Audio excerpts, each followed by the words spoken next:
Argentine के star footballer Lionel Messi ने फ्रांसीसी क्लब को खैराबाद कहकर सऊदी अरब के फुटबॉल क्लब अल हिलाल के साथ मुआहदे पर दस्तखत करने पर रजामंदी जाहिर कर दी।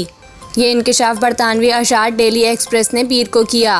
रिपोर्ट्स के मुताबिक लियोनेल मेसी इस वक्त फ्रांस के club Paris Saint Germain PSG के लिए खेल रहे हैं, मगर PSG ने गुज़िश्ता दिनों सऊदी अरब में छुट्टियां मनाने पर लियोनेल मेसी को 2 हफ्तों के लिए मुअत्तल कर दिया था।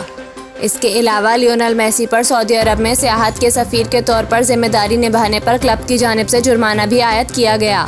2021 में लियोनेल मेसी ने PSG के साथ 2 साल तक खेलने का मुआहदा किया था, जो रवां साल ख़त्म हो जाएगा।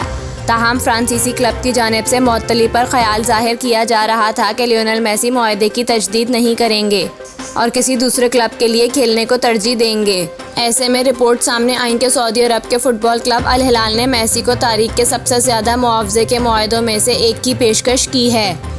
रिपोर्ट्स के मुताबिक सऊदी क्लब की जानिब से मेसी को 262 मिलियन पाउंड 93 अरब रुपए से ज़ायद सालाना मुआहदे की पेशकश की, जो कि फ़ुटबॉल की तारीख के महंगे तरीन मुआहदों में से एक है।